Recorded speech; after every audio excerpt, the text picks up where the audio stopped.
નમસ્કાર વિદ્યાર્થી મિત્રો, સ્વાગત છે તમારી પોતાની યુટ્યુબ ચેનલ જયની શામાં। હું જયની।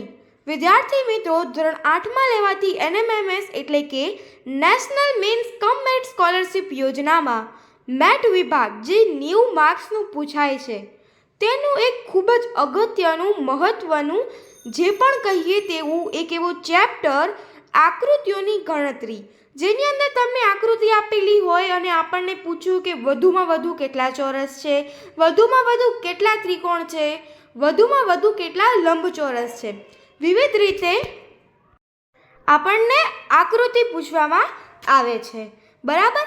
તો અહીંયા મેં કેટલાક એવા નમૂના લીધા છે જે મોસ્ટ IMP આકૃતિઓ છે, જેની અંદર તમે વધારે પ્રમાણની અંદર મૂંઝાઈ જાઓ છો તેવા પ્રકારની આકૃતિઓ કે જેમાં અમુકમાં આપણે કુલ વધુમાં વધુ કેટલા ચોરસ છે એ શોધવાનું છે અને કેટલામાં વધુમાં વધુ કેટલા ત્રિકોણ છે એ શોધવાનું છે। તો આવી આકૃતિઓ આપણે આજના વિડીયોની અંદર ચર્ચા કરશું। કુલ આકૃતિઓ શોધવાની છે। પહેલી આકૃતિ છે, તમે જોઈ શકો છો અહીંયા, જેની અંદર આવા પ્રકારનું ચોરસ આપેલું છે, અહીંયા ખાના કરેલા છે અને કુલ કેટલા ચોરસ છે એ તમારે શોધવાનું છે। અહીંયા તમારે કુલ ચોરસ શોધવાનું છે। તો ચોરસ તો દેખીતું જ છે, 1 2 3 4 અને આ મોટું ચોરસ એટલે અહીંયા કુલ 5 ચોરસ છે। આ તો ખૂબ જ સિમ્પલ છે, પરંતુ આપણે સિમ્પલથી જ શરૂઆત કરીએ। અને બીજી એક વસ્તુ એ ખાસ કે તમને આ પ્રકારના લીટા આપ્યા છે તો એનાથી તમારે મૂંઝાઈ જવાનું નહીં કે કેટલા ચોરસ હશે। અહીંયા ચોરસ ફક્ત 5 જ છે। આ જે 4 ચોરસ જે તમને દેખાય છે એ, અને ખાસ જે 12 મોટો ચોરસ છે જે મેઇન છે એ તમારે ભૂલવાનું નહીં। ઉતાવળમાં જો તમે 4 લખવા જતા હોય તો એ ખોટું, કારણ કે તમારે 12નો ચોરસ પણ ગણવું આવશ્યક છે। આ તો મિત્રો થઈ ચોરસની વાત। જો આ જ આકૃતિ હોય અને એ જ આકૃતિની અંદર આપણે ત્રિકોણ શોધવાના હોય તો કઈ રીતે શોધશો, બરાબર? તો મેં તમને મોડલ પેપરની અંદર જ્યારે આવા પ્રકારનો પ્રશ્ન આવ્યો હતો, આશા કરું છું કે તમે મારો મોડલ પેપર જોઈ નાખ્યો હશે। મોસ્ટ IMP છે અને આગલા વર્ષોનો જે એનાલિસિસ કરીને જ મેં બનાવ્યો છે, બરાબર? તો આવા પ્રકારની જો કોઈ આકૃતિ આવી જાય તો એમાં કુલ ત્રિકોણ શોધવાના હોય, ત્રિકોણ, તો એનું સૂત્ર છે 2n।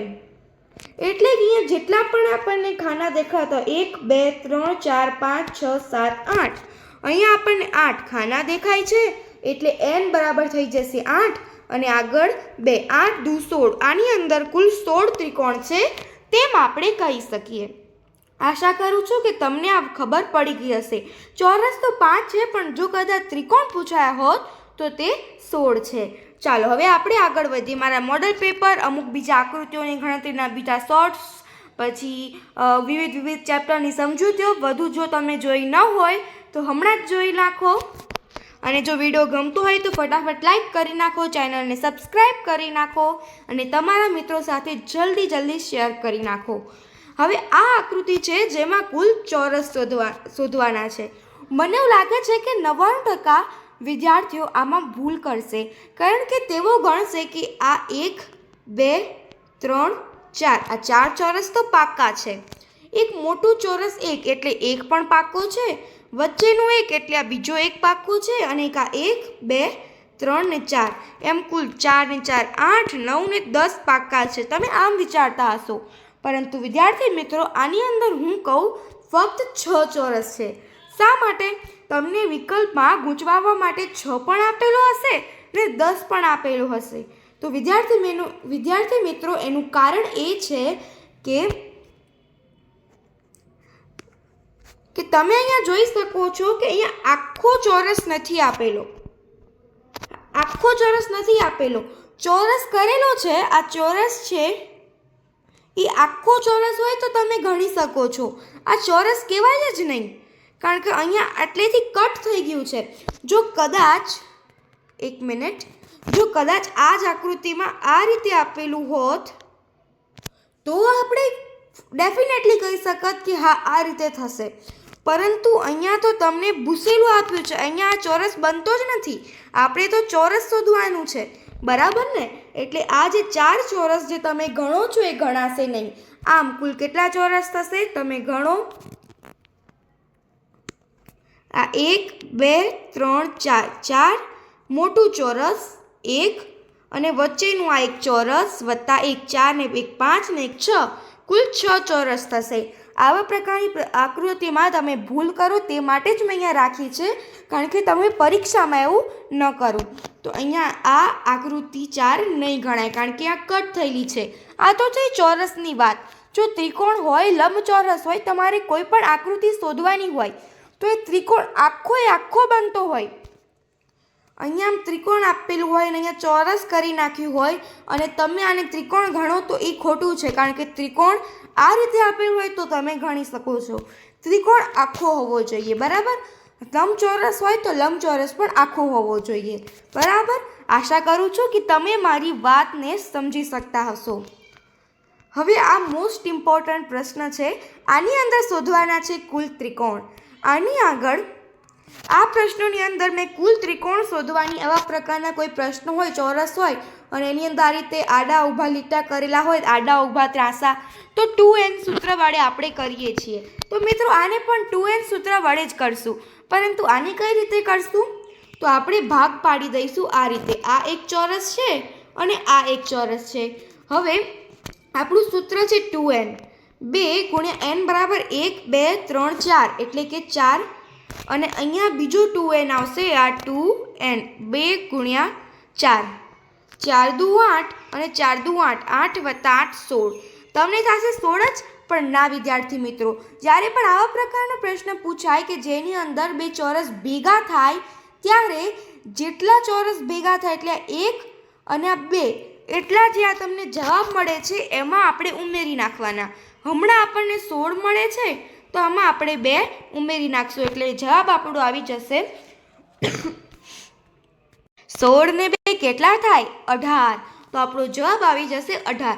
જો તમને આ પ્રશ્ન ન સમજાયો હોય તો આપણે બીજા એ જ પ્રકારનું એક ઉદાહરણ કરીએ, જેનાથી આપણને આ વસ્તુ વધુ સ્પષ્ટ થાય.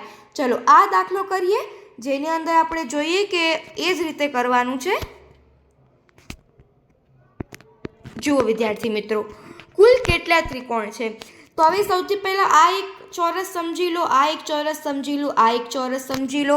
ચોરસની અંદર આવા પ્રકારના જો ત્રિકોણની આડી ઊભી રેખા હોય તો તેને શોધવાનું આપણું સૂત્ર છે, તમને યાદ જ હશે. શું સૂત્ર છે? 2n. હવે 2n તો છે, પણ એવા તો 3 ચોરસ એટલે આપણે વત્તા 2n કરી નાખશું. હવે nની જગ્યાએ 1 2 3 4 એટલે 4 દુ 2n વત્તા 2n. હવે 3 ચોરસ છે, 1 2 3 4 એની જગ્યાએ આવશે 4 4 ગુણ્યા 2 8 4 ગુણ્યા 2 8 વત્તા 4 ગુણ્યા 2 8 એટલે આ 8 દુ 16 8 તરી 24 એટલે કુલ 24 ત્રિકોણ થઈ ગયા. પરંતુ હવે મારે શોધવાના છે મેં કેટલા 2n કરે એટલે કે કેટલા ચોરસ છે. તો આ એક ચોરસ, આ બીજો ચોરસ,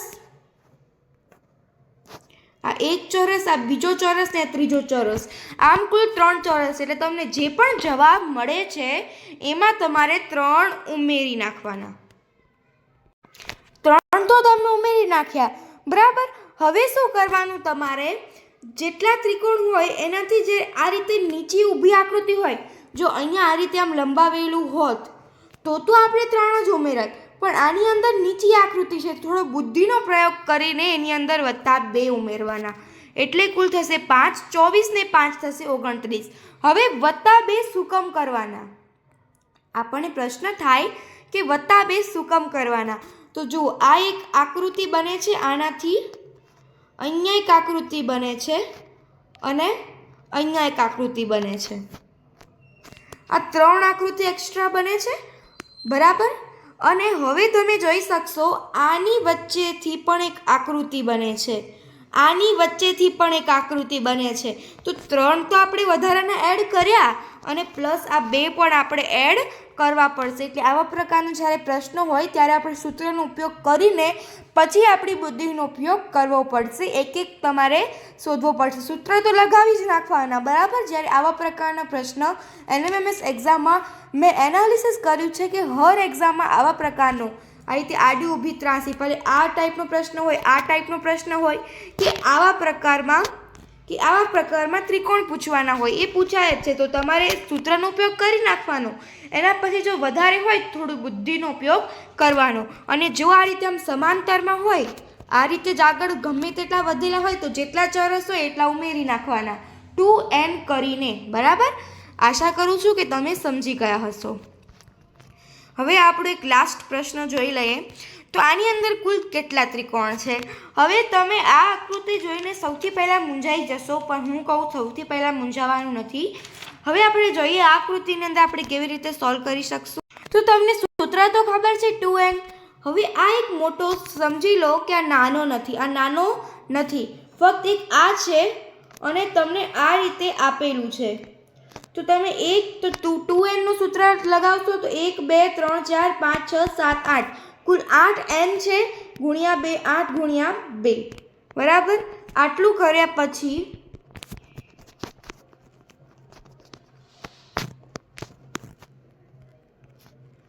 હવે તમારે સમજવાનું છે કે બહારનું ત્રિકોણ નથી, તો અંદરના ત્રિકોણને જોઈએ. તો અહીંયા પણ કુલ 1 2 3 4 5 6 7 8 કુલ 8n છે ગુણ્યા 2.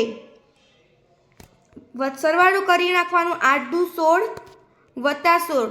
હવે આ રીતે તમને અહીંયા 32 જવાબ મળી જાય છે. હવે તમે જો બીજો કોઈ ત્રિકોણ બને છે, કુલ 32 તો છે જ. બરાબર? હવે 32 સિવાય બીજો કોઈ ત્રિકોણ તમે બનાવવા જશો તો તમને મળશે નહીં.